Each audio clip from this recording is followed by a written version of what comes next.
Hindi kailanman pinangarap ni Liraya ang marangyang buhay.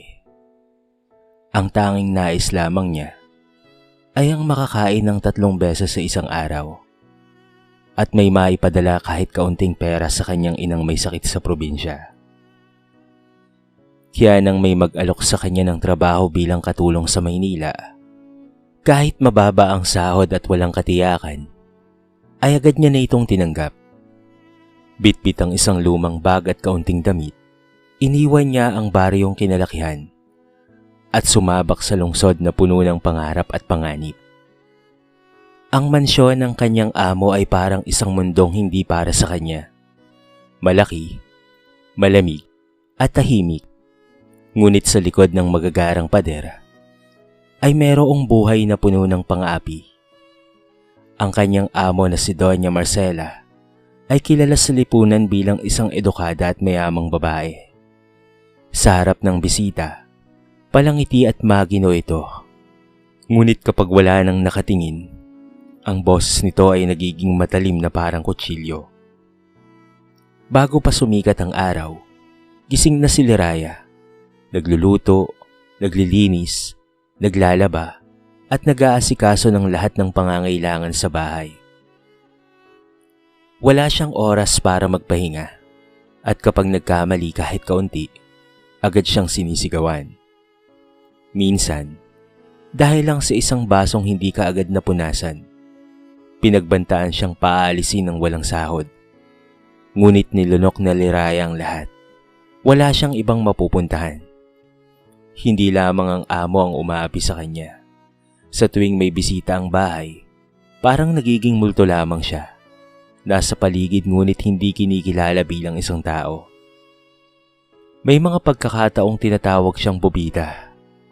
Walang pinag-aralan at palamunin. Naririnig niya ang mga salitang iyon habang tahimik na nagsisilbi. Tanga ng tray na tila ba mas mabigat pa kaysa sa kanyang sarili. Sa gabi, kapag tulog na ang lahat, doon lamang niya nararamdaman ang sarili. Sa maliit na silid sa likod ng kusina, humihiga siya sa manipis na kutsyon. Hawak ang kanyang lumang cellphone. At doon niya binabasa ang mga mensahe ng kanyang ina.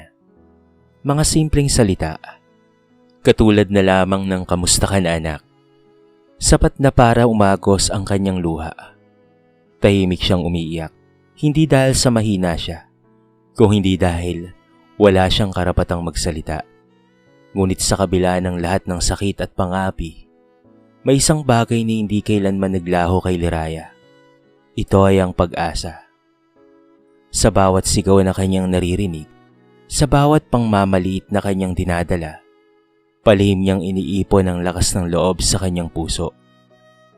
Hindi man siya makapagsalita ngayon, alam niyang darating ang araw na maririnig ang kanyang halaga.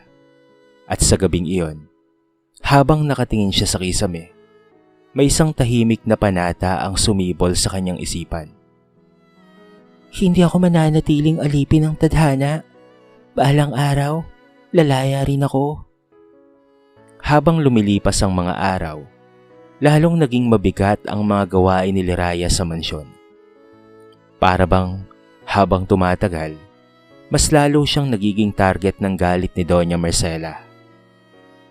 Isang maling tiklop lamang ng kurtina o kaunting alikabok sa sahig ay sapat na para bumuhos ang masasakit na salita.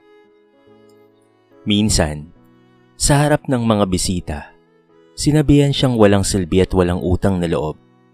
Pinilit ni Liraya na itikom ang kanyang bibig, kahit nanginginig ang kanyang mga kamay sa hiya at sakit. Isang hapon, may ginanap na maliit na pagtitipon sa mansyon. Dumating ang mga kaibigan at mga kakilala ni Doña Marcela. Pawang bihis na bihis ang mga ito at halatang sanay sa marangyang buhay. Habang nagsisilbi si Liraya ng tsaa, biglang may isang mamahaling tasa ang nahulog at nabasag. Hindi niya alam kung papaano yung nangyari. Ngunit bago pa man siya makapagsalita, isang matinis na sigaw ang umalingaw-ngaw sa buong sala. Sa harap ng lahat, siya ay sinampal ng kanyang amo at inakusahan ng kapabayaan. Ang kanyang pisngi ay namula. Ngunit mas masakit ang titig ng mga taong nakasaksi. Mga matang puno ng pangusga at walang pakialam. Walang umapila para sa kanya. Walang nagtanggol. Para sa lipunang iyon, isa lamang siyang kasambahay na madaling palitan. Sa sandaling iyon, malinaw kay Liraya kung gaanong kabagsik ang mundo. Sa mga walang pera at sa mga walang pangalan. Ang kahihiyan na ibumaon sa kanyang dibdib na parabang isang tinik. Ngunit hindi niya hinayaang sirain nito ang natitirang dignidad na meron siya. Sa kabila ng takot, nagsimula siyang maging maingat sa bawat pisong kanyang hawak. Tuwing aabot sa kanya ang kanyang sahod, kahit kulang at minsan ay nahuhuli, palihim niya itong itinatabi. Sa gabi, habang nakaupo sa gilid ng kanyang kama, binibilang niya ang perang iyon na parabang binibilang rin niya ang mga araw patungo sa kanyang kalayaan. Natuklasan niya sa social media ang mga kwento ng mga taong umasenso sa pamamagitan ng online selling. Sa bawat video na kanyang pinapanood, unti-unting nabubuo ang isang munting liwanag sa kanyang isipan. Ngunit hindi lahat ay puro pangarap. May mga gabing dinadalaw siya ng pagdududa. Iniisip niya kung papaano kung mapigo siya. Paano kung manatili siyang ganito habang buhay. Sa bawat tanong, pumabalik sa kanyang alaala ang sampal, ang sigaw, at ang mga matang tumingin sa kanya na parang wala siyang halaga. Sa halip na panghinaan ng loob, ginamit niya ang mga alaalang iyon bilang gasolina ng kanyang determinasyon. Dumating ang gabing tuluyan nang nagbago ang lahat. Muling inakusahan si Liraya ng pagnanakaw. Isang bagay na hindi niya kailanman ginawa. Sa gitna ng panlalait at pagbabanta, may isang desisyong tahimik na bumuo sa kanyang puso. Hindi niya na kayang tiisin pa ang sugat na araw-araw ibinibigay ng lipunang hindi siya pinakikinggan. Sa pagkakataong iyon, alam niyang malapit na ang kanyang paglayo at ang simula ng kanyang sariling laban. Madilim pa ang kalangitan nang tahimik na bumangon si Liraya. Ang buong mansyon ay balot ng katahimikan, maliban sa mahinang tunog ng kanyang paghinga. Sa unang pagkakataon matapos ang mahabang panahon, hindi siya nagmadaling maghanda ng almusal o maglinis ng sahig. Sa halip, dahan-dahan niyang isiniksik sa lumang bag ang ilang perasong damit, ang maliit na supot ng perang matagal na niyang inipon, at ang cellphone na naging saksi sa kanyang mga luha at pangarap. Wala siyang iniwang sulat. Para sa kanya, sapat na ang mga taon-taong pananahimik. Habang papalabas siya ng gate, sandali siyang napahinto at lumingon sa mansyon. Doon niya iniwan ang maraming sugat. Ngunit doon rin niya hinubog ang lakas ng kanyang loob. Sa bawat hakbang palayo, ay mayroong kasamang takot. Takot sa hindi tiyak na bukas. Ngunit mas nangibabaw ang pakiramdam ng kalayaan. Sa unang pagkakataon, walang sigaw ng kanyang pangalan. Walang nag-uutos. Walang nanlalait. Siya lamang at ang mundo. Hindi naging madali ang mga sumunod na araw. Nakahanap siya ng isang maliit na silid sa isang masikip na komunidad. May bubong na yero at manipis na pader. Tuwing umuulan, tila ba pumapasok ang lamig sa kanyang mga buto. Ngunit hindi siya nagreklamo. Para sa kanya, ang lugar na iyon ay simbolo ng simula. Hindi man marangya, ngunit kanya. Doon niya unang naranasan ang tahimik na paghinga ng walang takot. Ginamit ni Liraya ang naipong pera upang bumili ng kaunting paninda. Mga simpleng produktong nakita niyang mabenta online. Wala siyang puhunan para sa enggrandeng simula. Tanging tiwala lamang sa sarili at tapang ang baon niya. Gumawa siya ng account sa social media. Kumuha ng mga litrato gamit ang kanyang lumang cellphone at nagsimulang mag-post. Sa unang linggo, halos walang bumibili. May mga nagtanong ngunit biglang nawawala. May iba namang nagdududa sa kanya. Sa bawat pagkabigo, pilit niyang inaalala kung bakit siya nagsimula.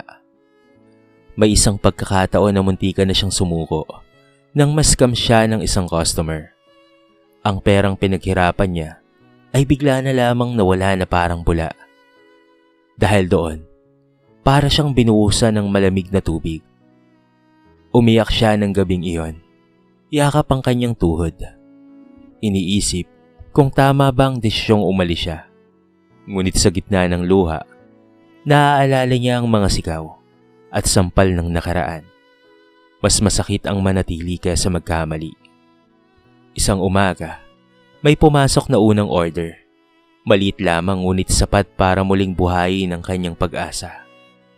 Sinikap niyang ayusin ang serbisyo, maging magalang at matapat. Isa pang order ang sumunod at pagkatapos ay isa pa. Bagamat mabagal ang pag-usad, malinaw naman para kay Liraya na may patutunguhan ang kanyang pagsusumikap. Sa bawat gabing napupuwet siya sa pagre-reply sa mga mensahe ng customer, unti-unti naman niyang nararamdaman ang pagbabago sa kanyang sarili. Hindi na siya ang tahimik na katulong na walang boses. Siya ay isang babae ngayon na natutong tumayo sa sariling mga paa, kahit pa nanginginig. At sa paglayong iyon, hindi lamang niya iniwan ang mansyon. Iniwan rin niya ang takot na minsang kumadena sa kanyang pagkatao. Hindi na malaya ni Liraya ang paglipas ng mga buwan. Ang dating tahimik na silid na minsang puno ng pangamba ay napalitan ng tunog ng notification sa kanyang cellphone. Mga mensaheng nagtatanong, umu-order at nagpapasalamat. Hindi pa man siya ganap na mayaman, pero malinaw na may direksyon na ang kanyang buhay. Ang maliit na online negosyo na minsang sinimulan ng may kaba ay unti-unting naging sandigan ng kanyang pang-araw-araw na pangangailangan. Natuto siyang maging maparaan. Pinag-aralan niya kung papaanong kausapin ang mga customer, kung papaanong i-handle ang reklamo, at kung papaanong magpaikot ng puhunan. Hindi na lamang siya basta nagbebenta. Natutunan niyang magtayo ng tiwala. Sa bawat order na maayos niyang naipapadala, may kasamang panibagong lakas ng loob. Ang dating nanginginig na mga kamay tuwing hawak ng cellphone ay napalitan ng kumpiyansa. Unti-unti, nagbago ang kanyang anyo. Nakabili siya ng mas disenteng damit, hindi para magpasikat, kung hindi para ipakita sa sarili na karapat-dapat siya sa maayos na buhay. Ang kanyang pananalita ay naging mas malinaw. Ang kanyang tindig ay mas naging tuwid. Ngunit sa kabila ng mga pagbabagong ito, nanatili ang kanyang kababaang loob. Hindi niya kinalimutan ang mga gabing umiiyak siya sa sahig. Ang mga araw na walang-wala siya kung hindi pag-asa. Sa unang pagkakataon, nakapagpadala siya ng mas malaking halaga sa kanyang ina. Ang simpleng mensaheng salamat anak ay sapat na para mapangiti siya sa gitna ng pagod. Hindi lamang pera ang kanyang naibibigay, kung hindi pag-asang may pagbabago pang darating. Sa bawat tagumpay, mas lalo niyang pinangarap na balang araw ay makatulong rin siya sa mga taong katulad niya, mga walang boses, at inaapakan ng lipunan. Ngunit hindi lahat ay naging madali. May mga taong patuloy na minamaliit ang kanyang ginagawa. May mga nagsasabing pansamantala lamang ang kanyang tagumpay. Nababagsak rin siya kalaunan. Sa halip na masaktan, ginamit ni Liraya ang mga salitang iyon bilang paalala kung bakit siya patuloy na lumalaban. Hindi niya kailangang patunayan ang sarili sa kanila. Sapat na ang alam niyang malayo na ang kanyang narating. Lumipas pa ang mga panahon at pinalawak niya ang kanyang negosyo. Nakipag-ugnayan siya sa mas maraming supplier, nagdagdag ng produkto, at nag-aral ng mas maayos na sistema. Sa bawat desisyong kanyang ginagawa, may kaakibat na itong kaba, ngunit mas malaki ang kanyang tiwala sa sarili. Ang dating kasambahay na takot magsalita, ay ngayon ay ang babaeng marunong makipagnegosyo at magplano para sa kinabukasan. Sa isang tahimik na gabi, habang inaayos niya ang mga tala ng kanyang benta, napangiti si Liraya. Malayo pa, ngunit malinaw na hindi na siya ang babaeng inaapi at tinatapak-tapakan. Ang bawat hakbang na kanyang tinatahak ay patunay na ang pag-angat ay hindi laging biglaan. Minsan, ito'y dumarating ng dahan-dahan, ngunit may lalim at saysay. Habang patuloy na umaangat ang buhay ni Liraya, unti-unti namang gumuguho ang mundong minsang naghari sa kanya. Sa mansyong dati puno ng yabang at karangyaan, madalas nang nangingibabaw ang katahimikan. Si Doña Marcela, na noon ay palaging bihis ng mamahalin at napapaligiran ng mga kaibigan, ay ngayon bihira nang lumabas ng bahay. Ang dating masiglang pagtanggap ng bisita ay napalitan ng mga sulat ng paniningil at ng mga tawag na hindi niya na sinasagot. Ang negosyong naging pinagmumula ng kanyang kayamanan ay nagsimula ng maluki. Mali-maling desisyon, kawalan ng tiwala ng mga kasosyo, at ang unti-unting paglayo ng mga taong nakinabang lamang sa kanyang pangalan ang nagtulak sa kanya pababa. Isa-isa ring umalis ang mga kasambahay. Ang ilan ay kusang nagpaalam, ang iba na may hindi na lamang bumalik. Sa bawat pag-alis, mas lalong naging malinaw kay Doña Marcela kung gaano kalungkot ang buhay kapag nawala ang kapangyarihan at pera. Sa gabi, madalas siyang mag-isa na maluwang ang sala. Tinitignan niya ang mga mamahaling kasangkapan na ngayon tila walang saysay. Hindi niya maiwasang maalala ang dalagang kasambahay na minsang tinapaktapakan at ininsulto niya. Sa kabila ng kanyang pagtanggi, may bahid ng pangihinayang sa kanyang dibdib, hindi dahil sa nawala si Liraya, kung hindi dahil sa unti-unting pagbagsak ng kanyang mundo. Samantala, isang balita ang hindi inaasahang makarating kay Liraya. Sa isang online forum patungkol sa real estate, nabasa niya ang anunsyo ng pagbebenta ng isang mansyon sa isang kilalang lugar. Ang parehong bahay na minsang naging kulungan ng kanyang mga luha. Napatigil siya sa pagbabasa. Tila ba muling bumalik ang lahat ng mga alaala. Hindi siya kaagad nakaramdam ng galit. Sa halip, isang kakaibang lungkot ang bumalot sa kanya. Pinag-isipan ni Liraya ang balitang iyon ng ilang araw. Sa bawat gabi, tinatanong niya ang sarili kung ano ang ibig sabihin ng pagkakataong iyon. Hindi ba sapat na nakalaya na siya at umasenso sa buhay? Ngunit may isang tinig sa kanyang isipan na nagsasabing ang buhay ay may kakaibang paraan ng pag-ikot. Hindi ito patungkol sa pag-iganti, kung hindi sa pagtanggap at pagharap sa nakaraan ng may tapang. Habang patuloy niyang pinapalago ang kanyang negosyo, unti-unting nag-iipon si Liraya ng mas malaki. Hindi siya nagmamadali. Ngunit malinaw sa kanyang puso ang isang desisyon. Desisyong hindi niya kailanman inakalang gagawin.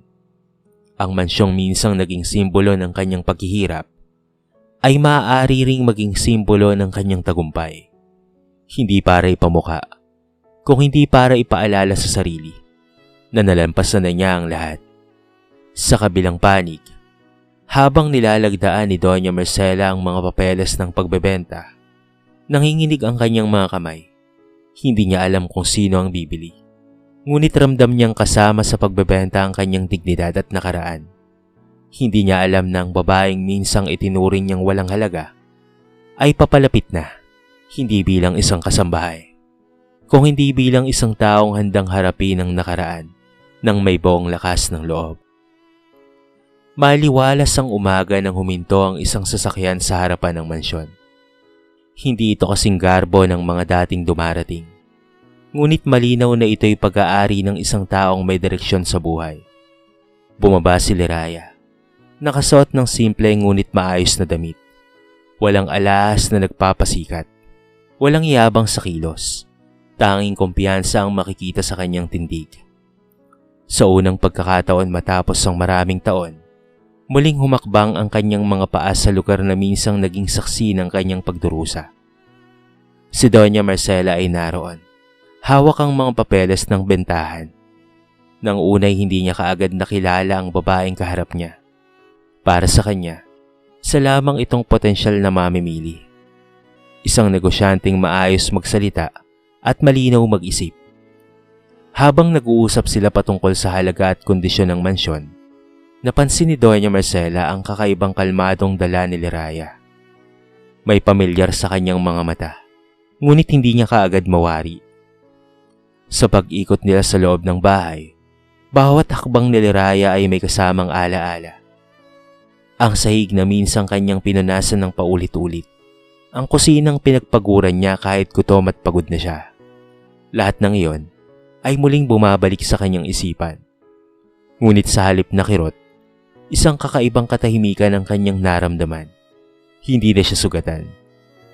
Siya ay isang taong buo na. Sa isang sandaling katahimikan, tinanong ni Doña Marcela kung saan nagmula ang interes ni Liraya sa bahay.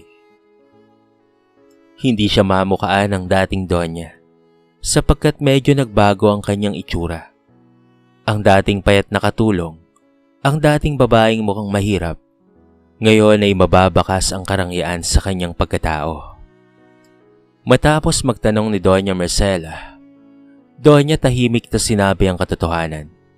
Ipinakilala niya ang kanyang sarili, hindi bilang isang negosyante lamang, kung hindi bilang dating kasambahay na minsang tinawag na walang silbi. Parang biglang nawala ang hangin sa paligid. Nanlaki ang mga mata ni Doña Marcela at ang kanyang mga kamay ay bahagyang nanginig. Walang sigaw, walang paninisi. Tanging katahimikan ang namagitan sa kanila. Sa katahimikang iyon, ramdam ang bigat ng bawat taon ng pananakit at pananahimik. Nakita ni Liraya ang pagbabago sa mukha ng dating amo. Ang yabang ay napalitan ng hiya at ang galit ay napalitan ng pagsisisi. May mga salitang gustong lumabas sa bibig ng Donya, ngunit hindi niya magawang magsalita. Pinirmahan ni Liraya ang mga papeles ng mahinahon. Hindi siya ngumiti, ngunit wala ring lungkot sa kanyang mukha. Para sa kanya, ang pagbiling iyon ay hindi tagumpay laban sa isang tao, kung hindi tagumpay laban sa kanyang dating sarili. Ang babaeng natakot mangarap at tumayo sa bawat perma, parang tuluyang naputol ang tanikala ng kanyang nakaraan. Habang papaalis si Liraya, nanatiling nakatayo si Doña Marcela sa gitna ng sala. Sa unang pagkakataon, naramdaman niya ang bigat ng mga ginawa niya noon, hindi dahil sa nawala ang mansyon sa kanya, kung hindi dahil sa nakita niya ang lakas ng babaeng minsang kanyang inapi. Sa katahimikan ng mansyon, malinaw ang aral na hindi niya kailanman natutunan noon. Ang yaman ay nawawala, ngunit ang dignidad, kapag nakuha, ay hindi na muling maaagaw pa. Hindi naging madali para kay Liraya ang paninirahan muli sa mansyon. Hindi dahil sa laki nito, kung hindi dahil sa bigat ng mga alaalang nakaukit sa bawat sulok. Ngunit sa paglipas ng mga araw, unti-unti niyang binago ang anyo at ang diwa ng lugar. Ang bahay na minsang naging simbolo ng pang-aapi sa kanya ay ginawan niya ng panibagong kahulugan. Hindi niya ito tinirhan upang ipagmalaki ang tagumpay, kung hindi ginamit bilang puhunan para sa mas malawak na pangarap. Napagpasya ni Liraya na iparenovate ang mansyon at gawing isang maliit na training at fulfillment center para sa mga taong gustong magsimula ng online business. Dito niya tinipon ang mga kababaihang katulad niya noon, mga dating kasambahay din, single mom at mga taong minamalit ng lipunan. Hindi siya nagturo sa pamamagitan ng mahabang talumpati, kung hindi sa pamamagitan ng halimbawa. Ipinakita niya na ang sipag, katapatan at tiyaga ay maaaring maging tulay palabas ng kahirapan. Sa tuwing nakikita niya ang mga taong muling nagkakaroon ng pag-asa, tahimik siyang napapangiti. Doon niya lubos na naunawaan na ang tunay na tagumpay ay hindi nasusukat sa laki ng bahay o sa halaga ng pera, kung hindi sa lawak ng kabutihang na ibabahagi sa kapwa. Hindi niya kailangang ipagsigawan ang kanyang kwento. Sapat na makita ang mga buhay na unti-unting nagbabago. Minsan, sa hindi inaasahang pagkakataon, muli niyang nakita si Doña Marcela. Sobrang payat na nito, tahimik at tila pasan ang bigat ng mga pagkakamali. Nagkatinginan sila at sa sandaling iyon, walang galit sa mga mata ni Liraya. Wala ring panunumbat, isang maikling tango lamang ang kanyang ibinigay. Tanda ng pagtanggap at pagbitaw. Para kay Liraya, tapos na ang kabanata ng kanyang galit. Matagal na niyang piniling maging malaya. Sa gabi, madalas siyang umupo sa balkonahe ng mansyon. Pinagmamasdan ng mga ilaw ng lungsod. Naalala niya ang sarili. Ang babaeng tahimik na umiiyak sa maliit na silid. Walang boses at walang kakampi. Ngayon, naroon pa rin ang mga alaala. Ngunit wala na ang sakit. Napalitan ito ng lakas at malinaw na layunin. Alam ni Liraya na hindi perpekto ang mundo. Meron pa ring pang-aapi. May mga taong mananamantala. Ngunit naniniwala siyang sa bawat taong tumitindig at hindi sumusuko, merong pagbabago.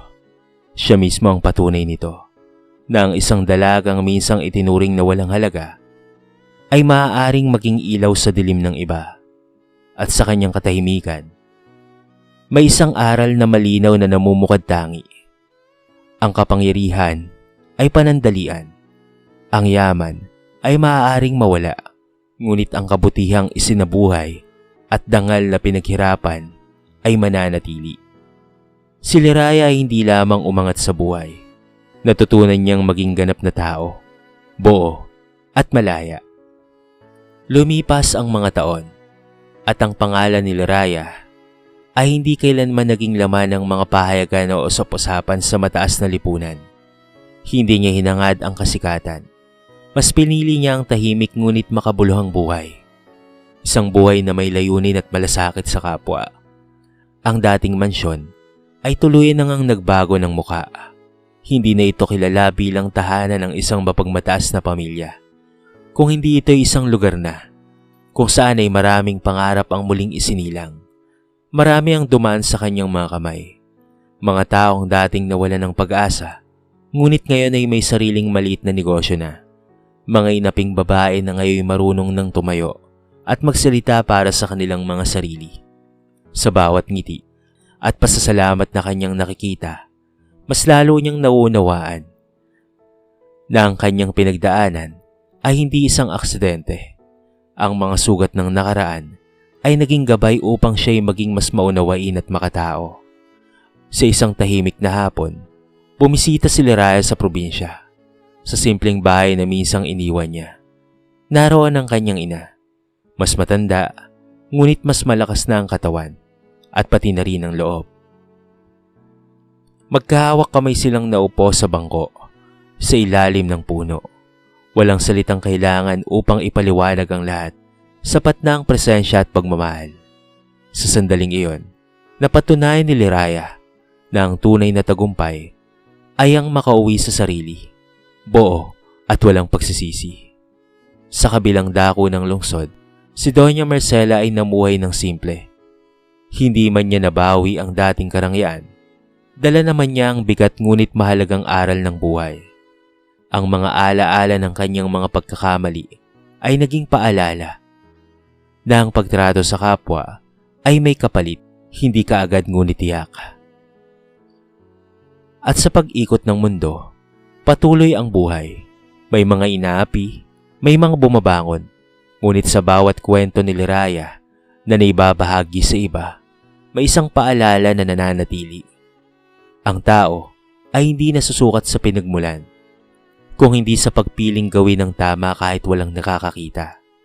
Sa katahimikan ng kanyang puso, alam ni Liraya na hindi niya binago ang mundo, ngunit binago niya ang mundo ng ilan. At minsan, sapat na iyon. Ang kwentong ito ay paalala na ang kahirapan ay hindi sukatan ng pagkatao at ang pagiging kasambahay o mahirap ay hindi nangangahulugang wala ng halaga ang isang tao. Ang pang-aapi, gaano man katagal, ay hindi kailanman makapipigil sa taong may paninindigan, tiyaga at malinaw na pangarap. Itinuturo rin ng kwento na ang tagumpay ay hindi dapat gamitin upang magiganti, kung hindi upang maghilom ng sarili at ng iba. Ang tunay na pag-angat sa buhay ay hindi nasusukat sa laki ng bahay o dami ng pera, kung hindi sa kakayahang manatiling may dangal, maging mapagpakumbaba, at maging mas may malasakit sa ating mga kapwa. Para sa mga may kapangyarihan at yaman, malinaw ang mensahe. Ang pagmamaliit at pagmamalupit sa kapwa ay mayroong kapalit. Maaaring hindi ka agad makita ang karma, ngunit dumarating ito sa takdang panahon. Ang kabutihan o kasamaan na inyong tinanim sa iba ay inyo ring aanihin sa tamang panahon. Higit sa lahat, ipinakita ng kwento na ang bawat tao, kahit gaano kaliit ang tingin ng lipunan, ay may kakayahang baguhin ang sariling kapalaran sa tamang pagkakataon, tapang at paniniwala sa sarili, at higit sa lahat sa ating Diyos. Ang dating inaapakan ay maaaring tumayo ng tuwid, hindi upang manapak, kung hindi upang magbigay liwanag sa landas ng iba. Muli, sino nga bang mag-aakala na ang isang dating inaapi-aping katulong ngayon ay isa ng taong mayaman at inspirasyon ng marami? Dito na po nagtatapos ang ating maiksing kwento sa araw na ito. Sana po ay nagustuhan nyo. At sana po ay kinapulutan nyo ng maraming aral. Kayo mga kabarangay, anong masasabi nyo sa ating kwento? I-comment nyo naman sa baba ang inyong mga reaksyon at babasahin natin ang lahat ng yan. I-comment nyo na rin kung taga saan kayo para naman malaman ko kung hanggang saan nakaabot ang video na ito. Paki-like and share na rin po ang ating kwento para mapakinggan rin ng iba. At kung bago ka pa lamang sa ating channel, baka naman pwedeng pakitang subscribe button at bell notification button para palagi kang updated sa mga bago nating upload na katulad nito. So paano mga kabarangay? Hanggang sa muli, thank you so much and peace out!